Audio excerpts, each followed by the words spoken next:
പച്ചരി വെള്ളത്തിലിട്ട് കുതിർത്ത് നന്നായിട്ട് അരച്ചെടുത്തിട്ട് അതിലേക്ക് കുറേ വെള്ളം ഒഴിക്കാം. സാധാരണ നമ്മൾ ദോശ ഇടുമ്പോൾ കുറച്ച് കട്ടിയുള്ളൊരു മാവായിരിക്കും. പക്ഷേ ഈ മാവിന് അത്ര കട്ടിയൊന്നും വേണ്ട. നല്ലോണം വെള്ളം ഒഴിക്കാം. നല്ലോണം എന്ന് പറഞ്ഞാൽ നല്ല ലൂസായിട്ട് വെറും പച്ചവെള്ളം പോലെ ആവണം മാവ്. ഉപ്പ് മാത്രമേ ചേർക്കേണ്ട കാര്യമുള്ളൂ, വേറെ ഒന്നും ഇതിനകത്ത് ചേർക്കേണ്ട. അത് നല്ലോണം ലൂസാക്കിയതിന് ശേഷം നമ്മളിങ്ങനെ തവിയോട് കോരി എടുക്കുന്ന സമയത്ത് പത പോലെ ഇങ്ങനെ വരും. അപ്പോൾ അതാണ് അതിൻ്റെ ആ മാവിൻ്റെ പാകം എന്ന് പറയുന്നത്.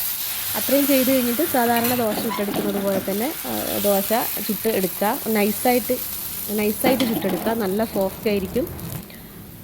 എളുപ്പമാണ്, നമുക്ക് ചെയ്യാനൊക്കെ എളുപ്പമാണ്. പിന്നെ ഇൻഗ്രീഡിയൻസ് ഒക്കെ കുറവായതുകൊണ്ട് ഒന്നുമില്ല. സാധാരണ ദോശ നമ്മൾ ഉണ്ടാക്കുമ്പോൾ സോഫ്റ്റ് കിട്ടാനും ടേസ്റ്റ് ആകാനൊക്കെ ഉഴുന്ന് ഒന്നുമല്ലെങ്കിലും പച്ചരിയുടെ കൂടെ തേങ്ങ, ചോറ് ഇതൊക്കെ ഇട്ടിട്ട് അരക്കാറുണ്ട്. ഇതിനാകുമ്പോൾ അതൊന്നിൻ്റെ ആവശ്യമില്ല, പച്ചരി മാത്രം മതി. ഏത് ടൈപ്പ് പച്ചരി ആണെങ്കിലും കുഴപ്പമില്ല. ഓവർനൈറ്റ് കുതിർക്കണം എന്ന് നിർബന്ധമൊന്നുമില്ല. ഒരു മണിക്കൂർ, ചില പച്ചരിയൊക്കെയാണെങ്കിൽ അരമണിക്കൂർ 3 മണിക്കൂറൊക്കെ കുതിർത്താലും മതി. പെട്ടെന്ന് തന്നെ അരച്ച് നമുക്ക് പെട്ടെന്ന് ഇൻസ്റ്റൻ്റായിട്ട് നമുക്ക് ദോശ വേണമെന്ന് വെച്ചാൽ പെട്ടെന്ന് തന്നെ നമുക്ക് ഉണ്ടാക്കിയെടുക്കാൻ പറ്റും. 1 മണിക്കൂറൊക്കെ കുതിർത്താലും നന്നായിട്ട് അരഞ്ഞ് റെഡിയായി കിട്ടും. അരച്ച് റെഡിയാക്കി എടുത്തതിന് ശേഷം അതിലേക്ക് നമ്മൾ ചമ്മന്തി, സാമ്പാർ അതുപോലെ കൂട്ടാം. നോൺ വെജ് കൂട്ടാൻ ആഗ്രഹമുള്ളവർക്ക് നോൺ വെജ് മീനോ ചിക്കനോ അങ്ങനെയൊക്കെ കൂട്ടിയിട്ട് എൻ്റെ കൂടെ കഴിക്കാം.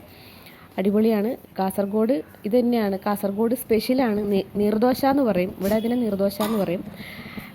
നിങ്ങളുടെ നാട്ടിൽ മറ്റ് ജില്ലകളിൽ ഇതുണ്ടോയെന്ന് അറിയില്ല, പക്ഷേ കാസർഗോഡാണ് ഇതിനെക്കുറിച്ച് ഞാൻ കൂടുതൽ കേട്ടിട്ടുള്ളത്. ഞാൻ കാസർഗോഡുകാരിയാണ്. ഇഷ്ടമായെങ്കിൽ ലൈക്ക് ചെയ്യുക, സബ്സ്ക്രൈബ് ചെയ്യുക.